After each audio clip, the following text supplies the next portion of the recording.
Hey, it's Adam Lowell, the wrestling snob of WrestlingDoneRight.com. I'm also known as the Old Man Wrestling Fan, the creator of the IIWC, the Intelligent Internet Wrestling Community, where we gather to talk about the greatest wrestling in the world, Pro Wrestling Noah. That's right, we're going to talk about their show from earlier this morning here in the United States, last night in Japan, September 1st, 2024. It was the finale show of their N1 Victory Tournament, which is a grueling tournament, 9 days long, just wearing the hell out of these wrestlers, but they give it all for us fans. So let's jump into it, looking at the first match.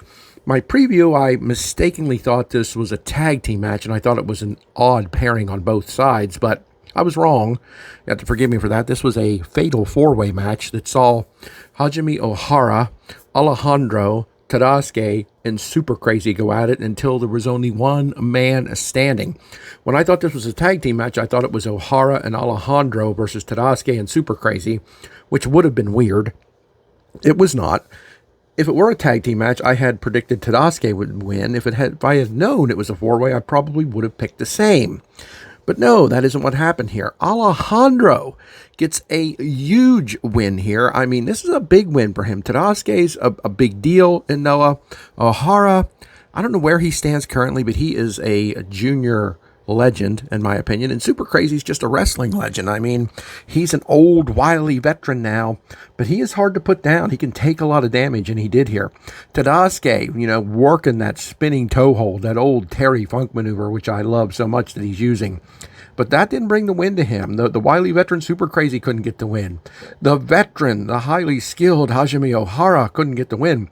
Alejandro, in his ridiculous high flying, got the win. I can't stop talking about this match until I bring this up. Those of you that know me, some of you do, some of you don't, know that I do not like these type of matches. 3 ways, 4 ways. They're usually typically pretty bad. The psychology is horrible. Wrestlers lay around all match long while a certain guy shines.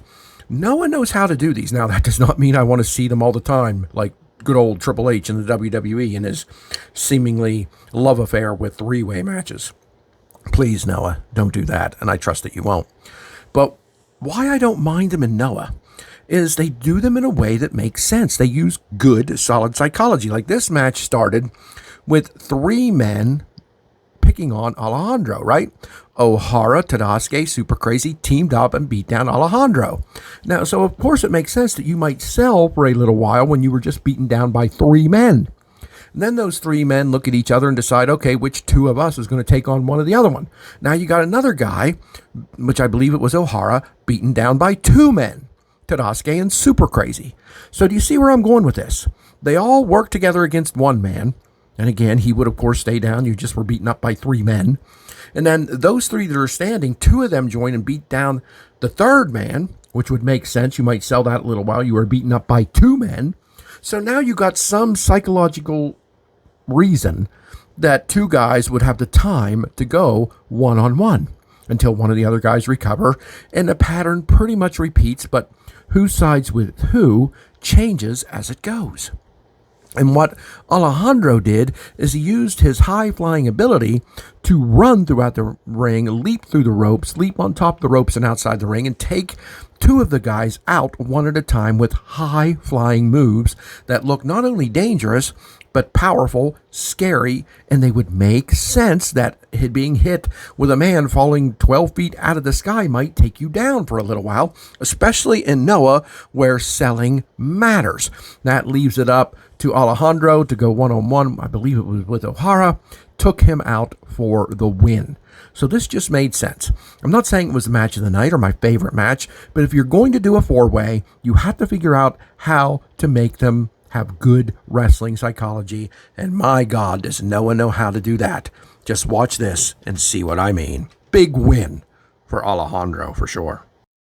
Match number 2 from Noah's N1 Victory Tournament finale, September 1st, 2024, was one of my favorites, Masa Kitamiya, taking on Junta Miyawaki. This 7-minute match was pretty good. I mean, it's a short match, but it was very solid, especially if you're like me and you're a big fan of Kitamiya.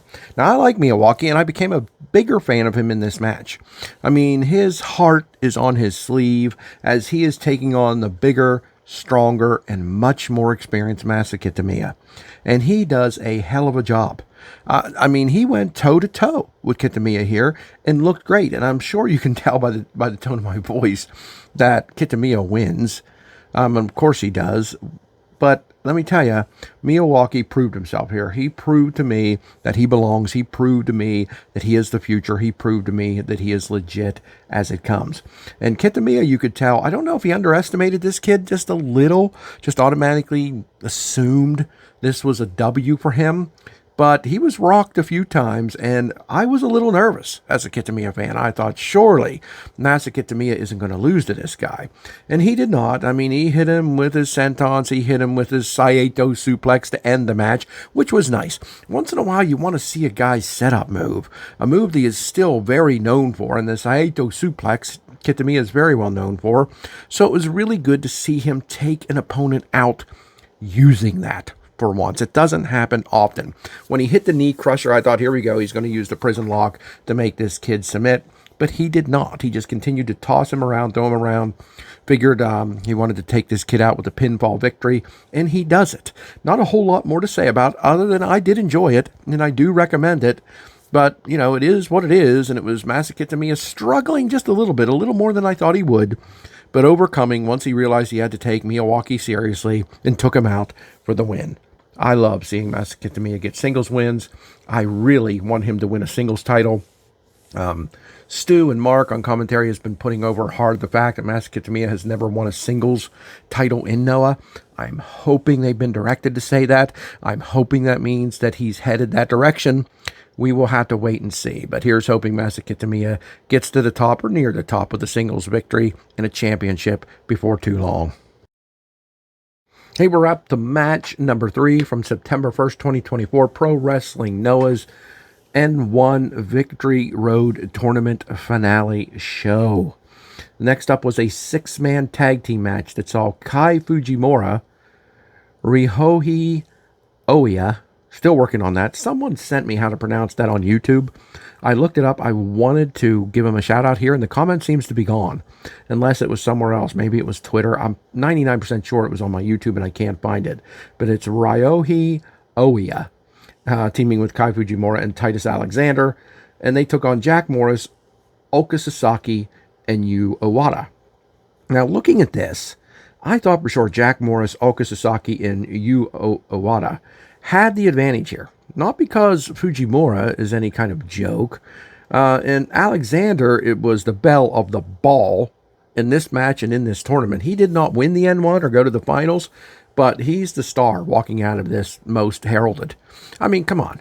The people who went to or near the finals, we know who they are. This Alexander kid came in here with a lot of us having no clue who he was. And that's not an insult. That's actually a huge praise for him to walk in here and lead his team to victory here against someone like Jack Morris and Oka Sasaki. Now, look, I know old Rohi is a great, solid wrestler, a New Japan guy on his way back soon to New Japan. I believe his last match in Noah's the middle of this month, 13th, 14th, something like that, against Kaito Kiyomiya, which will be good, although, you know, Kiyomiya's winning that, more than likely. But Titus Alexander gets another huge win here. Oka Sasaki and Jack Morris are as badass as they come. And that's taking nothing away from Yu Owada, who looked awesome here. He really did. But to see Titus Alexander, now, sure, they took out Owada, and that was the simplest way to go. Of course it was. Titus Alexander pins him for the win. But, look, Ryohei's going back to New Japan, so they don't owe him any favors. And I don't know. Kai Fujimura is great. He's really good, and he's still getting there. But this was another nod to the greatness, apparently, that Noah sees in Titus Alexander. So if he isn't sticking around, I hope he comes back, and I hope he comes back frequently. because it's just a huge win for him. I thought for sure that the soaring Jack Morris, who was one step away from the N1 finals and have a lot of Noah fans arguing he should have been in the finals, and I can buy into that argument. I can.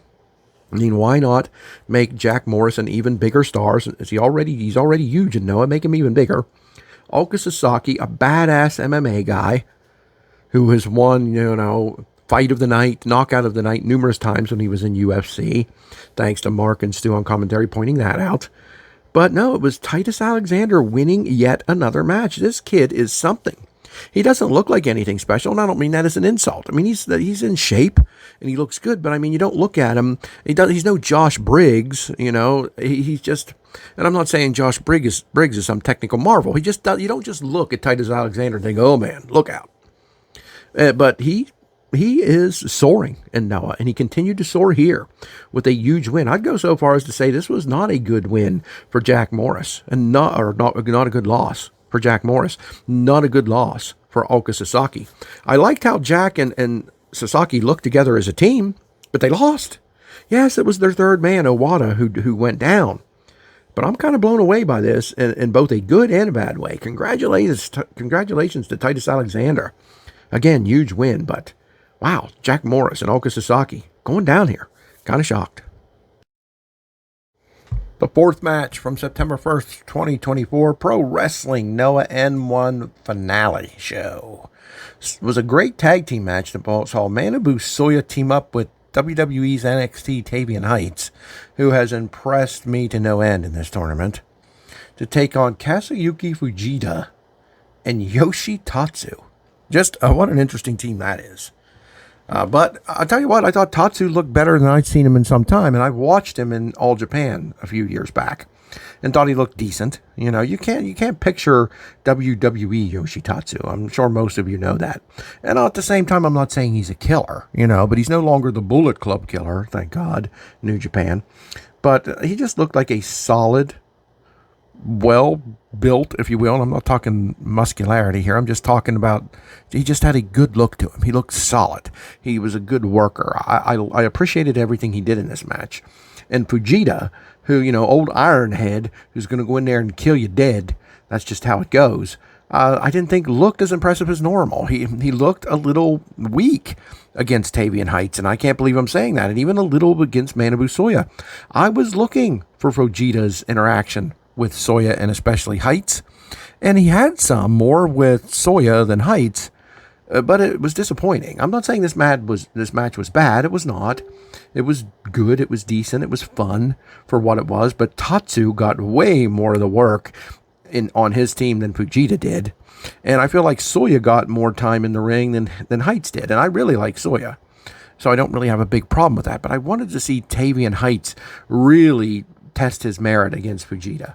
I really did. And he did a tiny bit, and he stood his ground and didn't look bad at all, but I just wanted more than what we got here out of the whole match, but especially seeing Heights against Fujita or Yoshi Tatsu, for sure.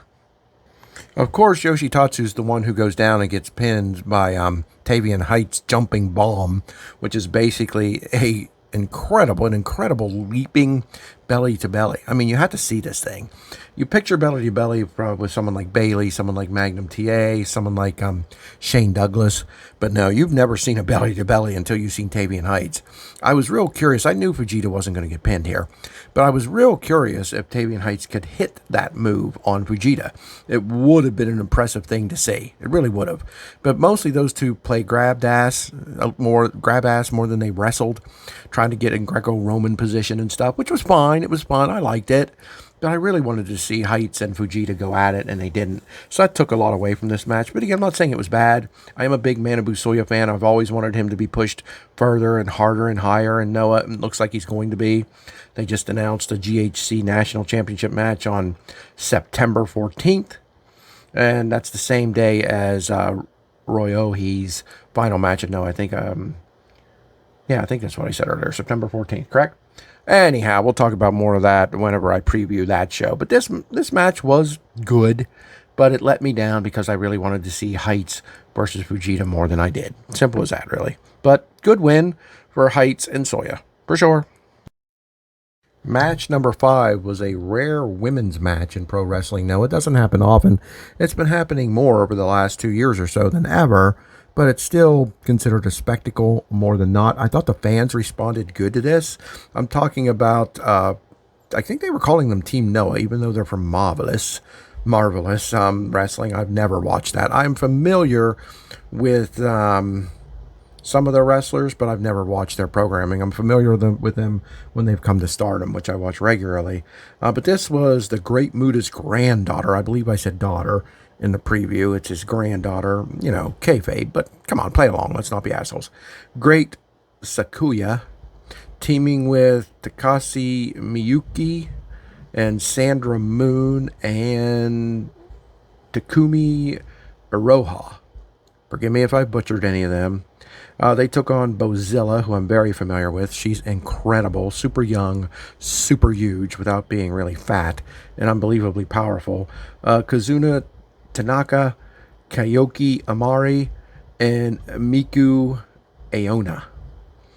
All right. I am very familiar with Takumi Iroha, and that's who won this. I mean, let's just cut to the chase. She won the match. She pinned the super youngster from Team Marigold. I'm trying to see if I can even remember her name. I think it's Kayoki Amari, I think. Guys, I'm just starting to watch Marigold. Give me some slack, lots of slack while I learn their names. I've got a long way to go. This match was pretty good. There were a moment or two where it looked like they had to slow down to get back in sync, if you know what I mean. That's why I like matches when they're called in the ring, which hardly ever happens anymore. But this stuff where they, go over it beforehand ad nauseum gets a little old sometimes because they can lose their place and you can see them trying to catch it back. And that happened once or twice. It didn't ruin it. It was a good match. I liked it. But I'm just not a big fan of when that happens. It sort of takes me out of the moment, snaps me back into reality that I'm watching wrestling and not a real sports combat competition. And I know some of you are rolling your eyes, laughing at that, thinking, what's this guy talking about? Yeah, I lose myself in wrestling. I like to. No is a company where you can do that, where you can believe it's real while you're watching. You really can. Just like when you watch a movie or TV show, you believe. Me and my wife just watched the movie Twisters, the sequel, not really a sequel, but the second movie after Twister that was out, 20 years ago or at least. It was good. It was really over the top with the idea that you could destroy a hurricane from within with certain chemicals and stuff. But it worked for the story, and you believed it while you were watching it. When it's over, there's no such thing. But while you're watching it, it's like, ooh, you're rooting for the female scientist to get her shit together and stop this hurricane with her chemicals, right? You're wanting to see that. You're believing it's possible because it just sucks you in and makes it enjoyable. And that's what wrestling does. And when they have these little moments, and believe me, when you see this, you may not even catch it. Wasn't that bad. But I'm so disciplined and watching wrestling closely that I've been doing for almost 50 years that I can't miss things like that. And I'm not insulting this match by saying that. I'm just pointing it out. I thought Sandra Moon got a lot of attention here, and she seems fine. She doesn't seem anything spectacular to me. I wanted to see more Bozilla. Now, she caught the mist from Sakuya, the great Sakuya, who I like. I like her. But she didn't wrestle enough for me to get a feel for how good she is or isn't. She's got the Muta antics down pretty good. Muta's one of my all-time favorites. The Great Muta, possibly my all-time favorite. Definitely top 2 or 3. And so I'm very familiar with him. She doesn't seem on his skill level. But again, I didn't get to see her work enough. She wasn't in the ring enough here. There's 8 people that have to get their shit in, right? She got the top rope stuff in. I think she did a moonsault. And she got the mist in, which is all they're worried about. That's Muta's 2 big spots, right? So we got to see that. But Team Noah, or Team Marvelous, if you will, won this matchup whenever it was Iroha who got the victory. Again, like I said, I believe it was on the youngster from the Marigold team. I like how Mark and Stu put her over and said if any of these women fit in the Noah style, it's her. That's probably true, although I would argue that Bozilla would probably fit in the Noah style as well. But this match was decent. Again, far from my favorite, but I did not dislike it. It was enjoyable, and I appreciated it.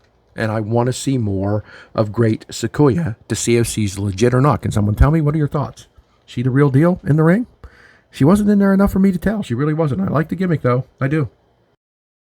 Match number 6, September 1st, 2024, Pro Wrestling Noah's N1 Victory Tournament finale show saw two big hosses, an American and a Japanese, going nose to nose, literally, for a match that meant the world to both of them, in my opinion. A 12-minute match where they took each other to powerhouse school, if you will. Who am I talking about? Josh Briggs of WWE NXT and Yoshiki Inamura of Pro Wrestling Noah. Now, I'm going to admit, I try not to bitch and complain about Pro Wrestling Noah's booking because it's what every American fan does that when they're not happy, right? WWE fans are fairly happy, but when they're not, oh, Triple H, why are you booking like this? Why are you doing this? Why are you doing that? AEW, Tony Khan, people either love him or hate him because of his booking, right?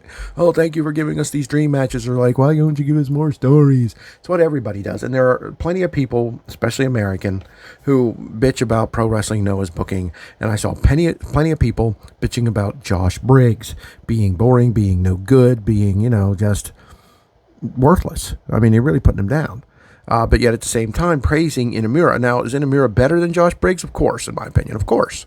But Josh Briggs is a big power wrestler. He's slow, he stalks, he is cocky and bad mouthed, he takes his time in the ring. That's the gimmick, folks. Now, you can dislike that gimmick. There are gimmicks I dislike. I don't like Tam Nakano's gimmick, and boy, do I get hell from the Stardom fans for that. I just don't like the overly cute pixie wrestlers. I like her as a wrestler. She's a great wrestler, and she's a worthy World of Stardom champion. I'm not here to talk about Stardom. I'm just giving you an example. But for me personally, I'm not into the gimmick. It's a little bit flighty. It's a little bit too girlish. I mean, as silly as that is, we're talking about a women's organization, but it is. So I understand if you don't like the big burly guys who just do what Josh Briggs does, that's fine. It's perfectly acceptable. But to say this is Noah's booking, why would they do this? I mean, do what? Make him come over here and dominate and look bad for the WWE? Why wouldn't you? They're probably making some bank for doing it, right? And Yoshiki Inamura, he went down here. He goes down. Josh Briggs wore him down. They both tried to wear each other down. That's what this was about. But in my opinion, if we want to look at it from a sports combat angle, Yoshiki Inamura did a little bit too much. Josh Briggs took his time. That was the difference here. Inamura, he didn't fly around like a cruiserweight. I'm not saying that. But he did a little bit too much. Josh Briggs literally went outside, clears fans out of seating areas, and sat down in a chair at one point. At another point, he gets on his knee, down on one knee, and just gets in the face of Inamura. He just walks around and takes his time beating people down. Inamura is not a flyer. Again, he's not a cruiserweight, but he's doing more work than Josh Briggs did, right? He's just doing more. He feels like the more moves I hit, the better I have a chance of beating this guy. Where Josh Briggs' approach was, the more I take my time and keep my conditioning with this big, strong brute, the better I'm going to be. He was hit by more offense, was Josh Briggs. But being that he's as big as he is, he manages to take it. Inamura is capable of taking it too. Now, if they both would have approached this match with this slow stalking style, it would have been boring as hell. So Inamura did spice it up and make it more exciting. And that's why these fans who hate Briggs like Inamura so much better. And it makes sense.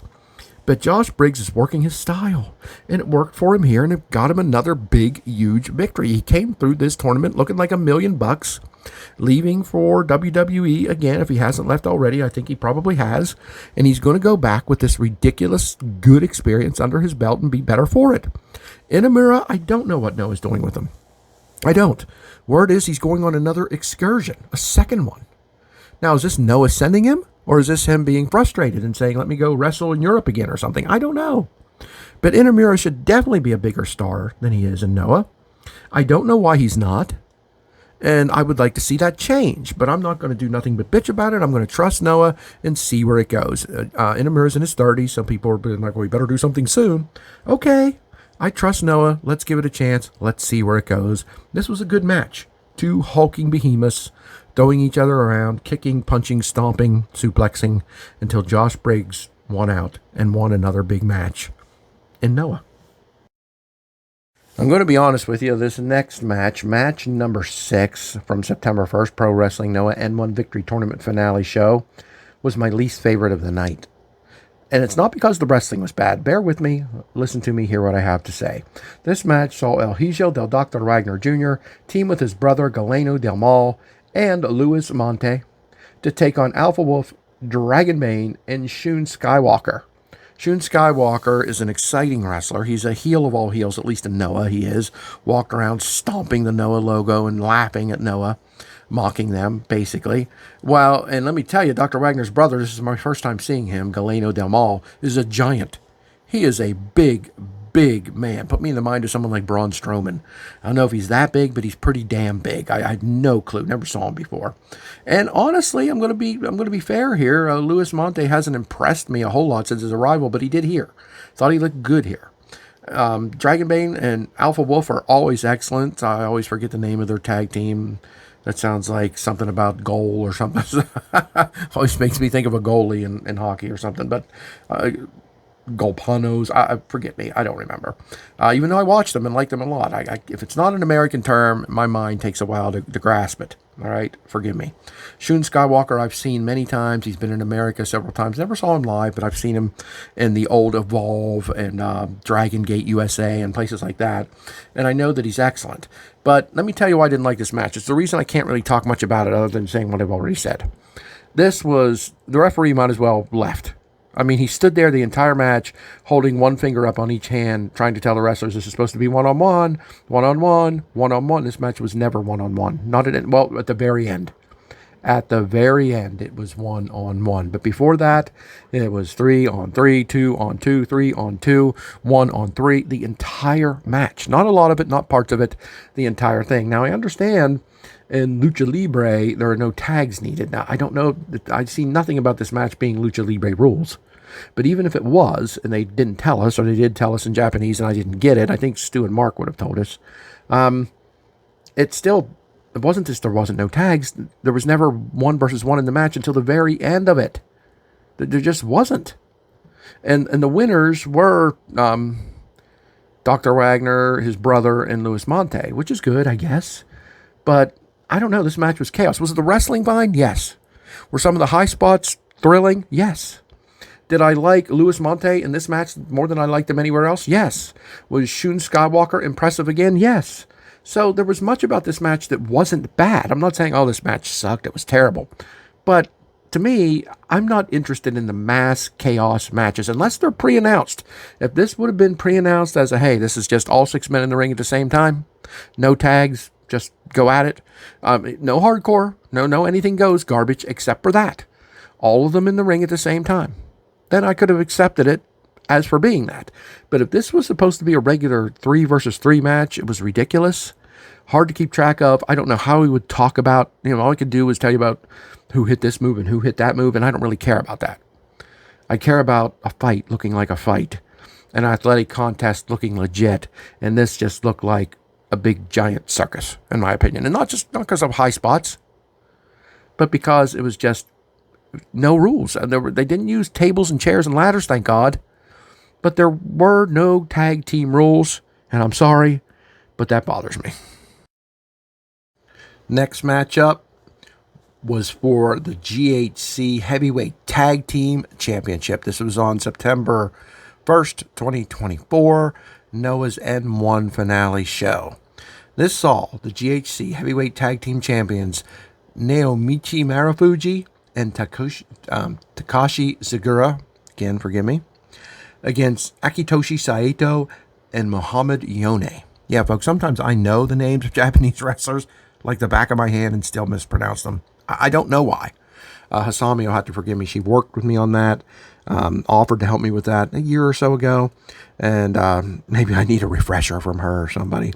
But Naomichi Marufuji and Takashi Segura are excellent tag team. They are old school as it gets in age, in technique, in style, in representation. They are Noah. I mean, we all say it, right? Many of us say it. I am Noah. I mean, it's Goji Ozaki's official slogan. I say it a lot because I just think it's a cool slogan. Noah is me. I am Noah. I love pro wrestling, Noah. And Saito and Yone are as well. And look, some people out there are going to look at this match and be like, no, thank you. 4 old guys. You're damn right. 4 old guys that would kick your ass, buddy, and could stand in there against wrestlers like Gunther and Randy Orton any day of the week. And you can laugh at that all you want, but it's the damn honest truth. Segura and Marufuji are tough as nails. as is Saito, who I don't even know how old he is. I think mid to late 60s. And this guy, he's not fast, but he's kicking ass, man. He's hitting here, hitting moves that you would never expect a young guy to hit. And this guy can hit them. And Yone is one of the toughest son of a bitches. I mean, this guy almost feels no pain. Yeah, that's his gimmick. Whatever. It works for him. You've got to hit him with a sledgehammer. And I'm not trying to bring up Triple H here. But you've got to practically just beat this guy into the hospital to get him feel anything. And it works. He looks a little bit mad, a little bit crazy, a little bit wild, if you will. Almost like he stepped out of the bloodline or something, and he's not Samoan. But, he is like the old Jacob Fatu, if you will. Just this grangly old guy that don't want you to mess his hair up, but will eat your lunch and slap your mom around. He's cool. I've always liked Yone, and he's one of the strongest hitters in the business. I mean, you're not going to watch his strikes and question them. He should be training people on how to strike. He really should. Segura's the killing machine, for God's sake. But this match is what you expect. This was a grinder. This was an old school wear you down matchup. Marufuji, his kicks were off a little bit here, I'm not going to lie. He is a kicking master. He's up there with someone like Bryan Danielson in the kicking department. But here, he actually accidentally kicked Segura twice. They no-sold it. But one time he hit him in the crotch. He was holding, I think, Saito up for some type of move that included Marufuji kicking him before Segura dropped him on his head or something. And instead of kicking Saito, Marufuji kicked Segura in the balls, basically. I don't know. Segura had to have some type of protection because I don't know how it didn't talk right at him. I don't know how it didn't end his night. And another time, he whiffed Saito, missed, I think it was a heel kick, a hook kick, if you will, and just brushed the side of Segura's face. And I actually saw Segura rub his ear like, damn. This wasn't like show-stopping stuff, didn't ruin the match or anything, but I definitely noticed it. Saito and Yone looked poised to win these titles more than once. But Segura's ability to take punishment is what got them out of it, and Marufuji rescuing him once or twice. They really made it look like the former Disco guys were going to become the new champions. They got as close as they could come before Segura had enough of it and just choked the living hell out of Saito. When Segura locks that guillotine on, you're done. I mean, you're just not getting out of it. 9 times out of 10, people don't get out of it. And someone at Saito's age, even though he looked great, wasn't going to escape that. That ended the match. The champions retain. Saito and Yone, hell of a showing. Losing here doesn't hurt them in any way, shape, or form. Contending like they did makes them look better than ever. And at their age, that's damn impressive. This match was damn impressive. This match was one of my favorites. Some of you are going to be like, are you kidding me? I'm not kidding you. Wasn't my favorite match of the night, but I really, really enjoyed this. I did. Champions retain. We're up to match number 9, and it is for the GHC Junior Heavyweight Championship. I'm Adam Lavelle of WrestlingDoneRight.com, and I'm here to talk about Noah's show on September 1st, 2024, the N1 Victory Tournament finale. This saw the GHC Junior Heavyweight Champion, Asuka, defend against Daga. And this was pure excellence. Let me just say, this has nothing to do with the wrestling, but I really liked Asuka's look here. He didn't have what looked to be Muhammad Yone Jr.'s hairstyle. You know what I mean? It's not an afro, but he often looks like the Bride of Frankenstein or like someone scared him to death, his hair standing on end. Doesn't take anything away from his wrestling ability. But here he had it braided back and then a ponytail. I thought it just looked badass. I thought it looked sort of samurai. And I liked his gear, which I also thought looked kind of samurai-ish. If you don't know, I'm a big fan of samurais. I've got a samurai sword sitting here with me at my desk. Just a big fan. I like Asuka. Before I thought he was average. I'm talking 6 months to a year ago. I thought he was completely average. He went by a different name that I can't remember for some reason. It was a simple little name. But, he's definitely evolved into an incredible junior, and he's the champion and doing a great job at it. Daga is your perfect heel. He's a heel. He came out as a character from a video game about the Japanese Yakuza, from what I understand. I saw Hisami mention it. I did Google it, read a little bit about it, not much. It's a video game. I think it came out here in America under the name the Yakuza, something like that. But he came out with an eye patch on and carrying out like a small club, looked like a miniature baseball bat. like a zebra colored jacket on. And I don't know. I don't know the character. I didn't even look up what the name of it was again, but if you know, you know, I guess. But I thought it was a cool look, although people who wear eye patches for no reason I don't get, but I guess that's part of the character. He did take it off to wrestle. And wrestle did they. I thought Asuka looked like he was poised to retain this title. I mean, he looked really good. Daga, numerous times throughout this match, he might have been playing, you know, possum, but he was literally screaming, my back, my back, my back, as Asuka had his way with him, throwing him out of the ring and then pouncing on the ropes and doing ridiculous moves off of those ropes onto Daga into the guardrail. One time I saw Daga's head slip between two guardrail bars. Looked brutal. Daga did a hell of a job selling for this match. I mean, Asuka did too when it was his turn to sell, when it was Daga's turn to shine. But Daga's selling really stood out here, and it really makes me question, was he playing possum a little bit? Because he came back at the end of this to win it, to take Asuka out with his Diablo wings, and I don't want to say it was out of nowhere, but Daga went from getting pounded from pillar to post. Not dominated, but Asuka seemed to control this and seemed well on his way to victory. For Daga to just catch him in the end, come back, hit his finisher, those Diablo wings, and become the new GHC Junior Champion. I thought this was great by both men. I thought Asuka looked like $1 million. I thought Daga sold for him, looking like a heel having his ass beat, only to come back and win it at the end in surprising, kind of shocking fashion. New Junior Champion Daga. Congratulations to him. Very solid match. Again, not my favorite of the show, but that's no big deal. All of these matches were great, except one I didn't like that much. I've already talked about it, and I'm not going to insult it. It just wasn't for me. But this match was very solid. I can't wait to see Daga as the champion again, and Asuka as the challenger, and new challengers as they come along. I mean, I could watch these two guys wrestle all the time. I really could. When you have two wrestlers that have something special, and these two do, it's something you don't mind seeing a lot. At least I don't. Some people in wrestling, some fans like to bitch and moan about rematches. Not me. Give me this match anytime you want, pro wrestling, Noah. Match number 10, the semi-main event, was for the GHC Junior Tag Team Championships. I'm Adam Lavelle of WrestlingDoneRight.com, talking about Pro Wrestling Noah's show on September 1st, 2024, the finale show of the N1 Victory Tournament. And again, this is the semi-main event, as the Junior Tag Team Champions Shuji Kondo and Eita took on the reunited Hayata and Yohei. I was very much looking forward to this, and I was not let down. Especially how this match kicked off. The reunion of the Rattels. Hayata and Yohei were not only accompanied by their friend, by their partner, Tadasuke, but also none other than Daisuke Harada. That's right. He was forced to retire, unfortunately, due to injury at much too young of an age, but it was so great to see Harada back with the Rattels, leading them out, almost managing them, not officially. Noah doesn't really do managers that I've ever seen or noticed, but it was almost that type of role here on a special, special night. And that just made this match better than it even was. And how was it? Well, it was very much similar to the last match before it, meaning Asuka and Daga.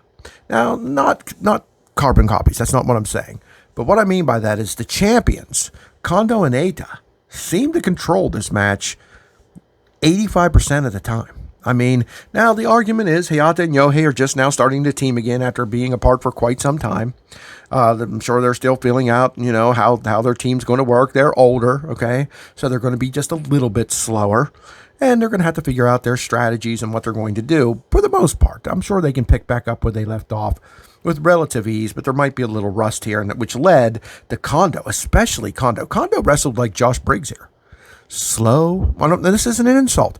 He just stalked Hayata and Yohei with a confidence like Josh Briggs has. Just smirking and looking like, whatever. We'll beat these two greasy-haired punks with ease. And Eita came in, and boy, he has some crowd support. This guy is well-liked. Heel or not, the fans appreciate his greatness, and he is great. One of the best juniors in the world, in my opinion, and he is very enjoyable to watch. And Hayata and Yohei being the party guys, I think that's going to start, the Young Bucks. I'm not a big fan of them at all.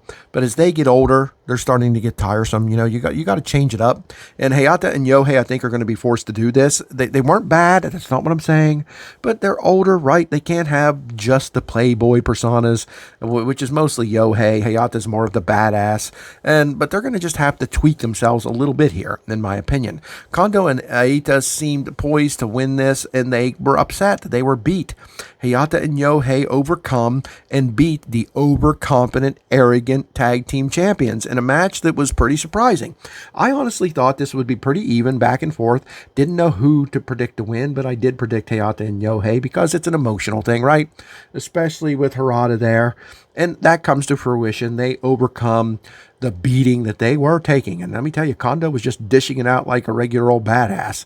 But they were overcome and lost this match and lost their titles. The new GHC Junior Tag Team Champions, Hayata and Yohei. Now, a very interesting thing happened after that.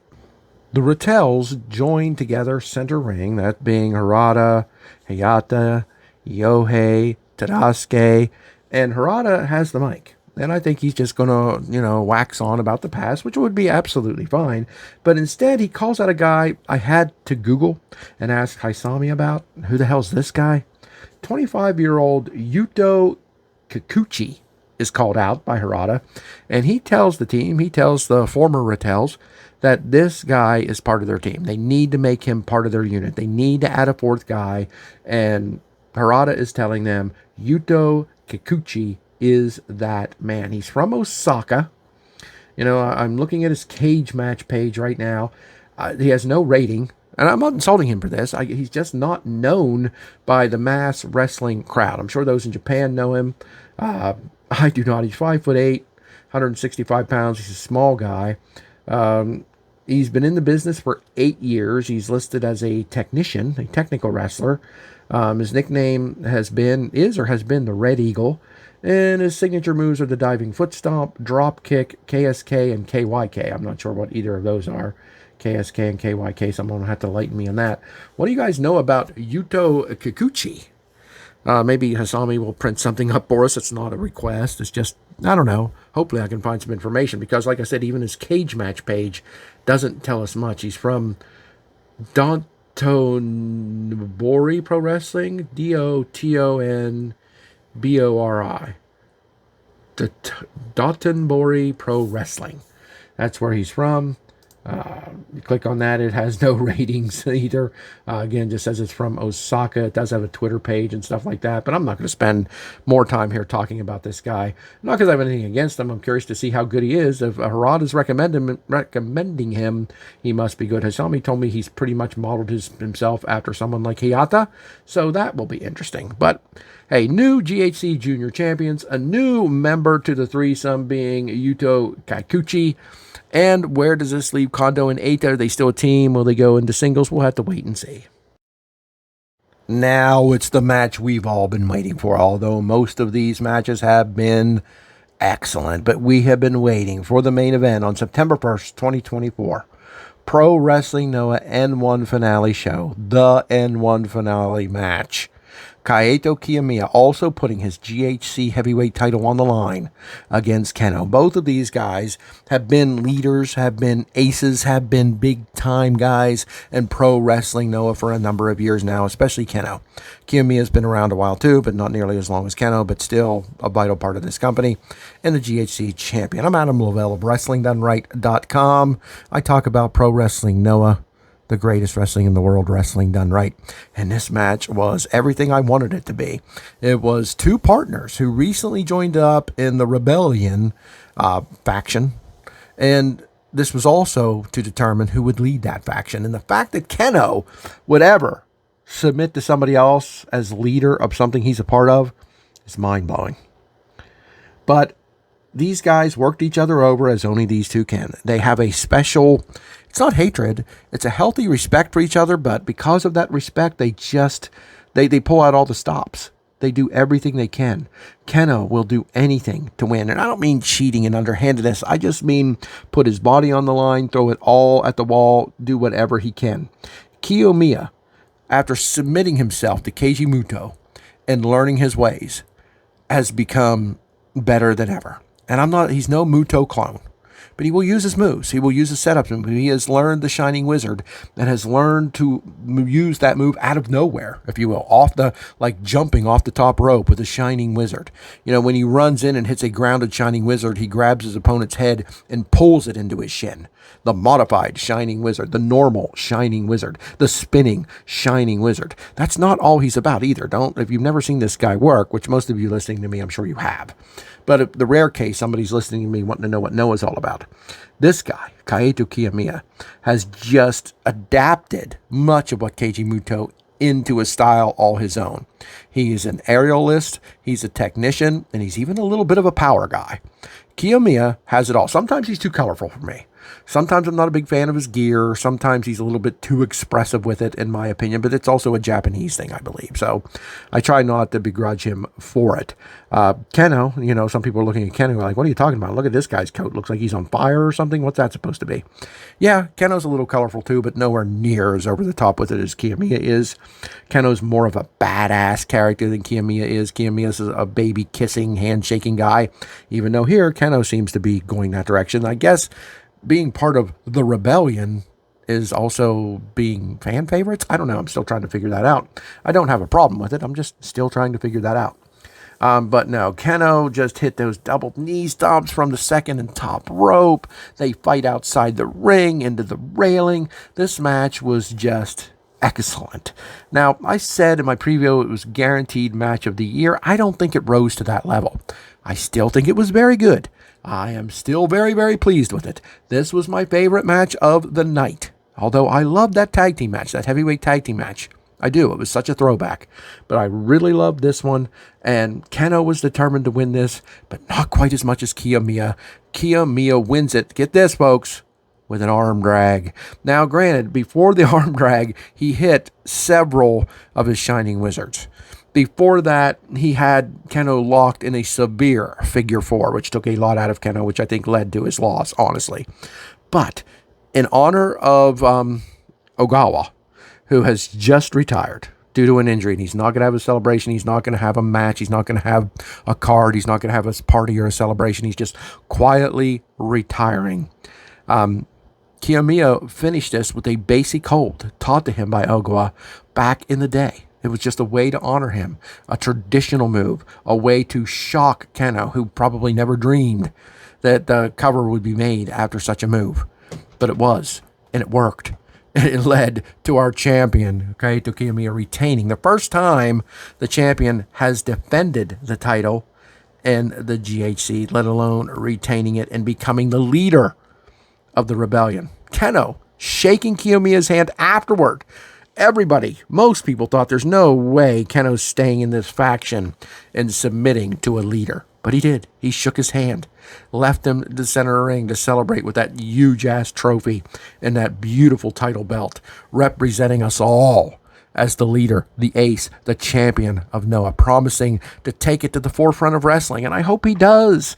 But in the same way, getting to the forefront of wrestling means you have to compromise who and what you are, because wrestling fans don't accept straight-up wrestling anymore. They got to have gaga and goofiness and soap opera crap in their wrestling to love it. And I love Noah for being none of those things. So come on, Kaito Kiyomiya. If you're going to push for the top by helping me find members of the IIWC, the intelligent internet wrestling community to know matches like this, cards like this, shows like this is what wrestling is supposed to be. They're still out there. I'm convinced they just have to be won back. Join me in winning them back. Pro Wrestling Noah, Kaito Kiyomiya, Keno. Let's get those people back. They've left professional wrestling behind for MMA and other forms of entertainment. Let's bring them back and show them wrestling done right does still exist in Pro Wrestling Noah. I would rate this show a 9 out of 10. Honestly, that six-man team, which the wrestling was fine, but the chaos, it just wasn't Noah enough for me. That match wasn't Noah. That match was AEW. That six-man match that I said earlier that I did not care for. I liked those who wrestled in it, but I did not like that match. It's not what Noah is to me. Referees have to matter. Referees should not be no-sold. Referees should not be buried. So I'm taking an entire point off for that. But I love this show. 9 out of 10 is still excellent. Great show. Noah is wrestling. Wrestling is Noah. I'm Adam Lavelle of WrestlingDoneRight.com. Thanks for joining me. Check out my site for all my social media links. Please follow me here on this YouTube. If you want to help get the word out about Noah, I need followers. I don't need followers so I can be better known or so I can make money or anything like that. I'm so far away from making money, it's ridiculous. That's not why I'm asking. If you love Noah, subscribe to the YouTube so when wrestling fans log in, my videos will be suggested to them and they can come to find Wrestling Done Right. Will you please help me with that? Thanks again. I'll be back with another video before you know it.